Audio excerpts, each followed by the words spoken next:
la vie a décidé que je fasse peut-être une première carrière en 70 et c'était peut-être mon destin d'en faire une deuxième en 63. Donc je prends la vie comme elle vient et voilà. Il est venu un moment dans ma vie d'athlète de haut niveau où j'étais pas forcément bien psychologiquement. Je venais de subir un échec aux Jeux Olympiques. J'avais un malaise mais évident quoi. C'était vraiment voilà, donc bon, j'ai travaillé dessus en allant rencontrer les bonnes personnes, soit des psychologues, etc. Et on m'a proposé 63 kilos. Au début, je n'étais pas du tout d'accord. Et puis bon, l'idée a fait son chemin. Et puis je dis pourquoi pas dans la vie, il ne faut pas être idiote non plus. Il faut savoir sauter sur les opportunités. Donc j'ai fait ce qu'il fallait faire cette année en 70, ça n'a pas forcément fonctionné. Là j'essaye de me reconstruire et je pense que ça m'a permis aussi justement de me reconstruire en tant qu'athlète. Et voilà, donc je ne regrette pas du tout, quand même les débuts n'ont pas été faciles, parce que bon, voilà, cette sorte de perte de poids, de régime, mon corps, est-ce qu'il va accepter? Je ne savais pas du tout comment il allait réagir.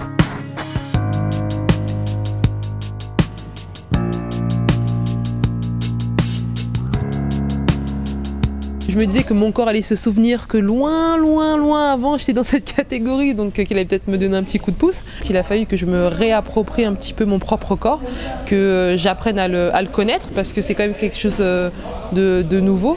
Donc il a fallu procéder par étapes. Donc j'ai commencé par aller voir une diététicienne nutritionniste qui m'a expliqué, alors quand bien même en étant athlète on sait ce qu'il faut manger, mais voilà, qui m'a un peu expliqué comment ça se passait lorsqu'on veut perdre du poids, ce qu'il fallait faire, quel aliment associer, surtout ce qu'il ne fallait pas faire aussi.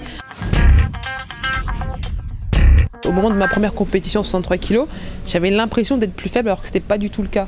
Et donc il a fallu derrière que je regarde des vidéos pour m'apercevoir qu'en fait que j'étais très bien, que même physiquement ça allait, que même j'étais forte physiquement, que j'avais vraiment pas de soucis à ce niveau-là. J'ai gagné effectivement par exemple en vitesse de rotation dans l'exécution de mes mouvements et en rapidité, donc ça c'est magnifique parce que comme déjà à la base je suis quand même quelqu'un de très tonique, là j'ai gagné encore plus, donc j'ai dû réadapter, alors pas changer mon judo mais j'ai dû réadapter certaines choses en 63 kg. Les filles maintenant font ma taille, même des fois même s'il y en a quelques-unes qui sont plus grandes, mais la plupart du temps je suis sur des filles de même taille que moi, quoi. À 28 ans, je pense que je deviens quand même mature dans mon judo. Et donc, il y a des choses aussi qui sont venues s'intégrer. Et ça fait qu'aujourd'hui, j'ai peut-être un judo beaucoup plus complet qu'en 70 kg lorsque j'ai été championne du monde, par exemple. Non, mais en tant que femme, c'est vrai que perdre du poids, c'est bien, on se sent beaucoup mieux en termes de féminité aussi. On apprécie un peu plus son corps et puis voilà, je pense que c'est bien. Et puis aussi peut-être plus rayonnante aussi, lorsqu'on perd du poids, c'est vrai que tout change, le visage, le corps, donc non, c'est agréable.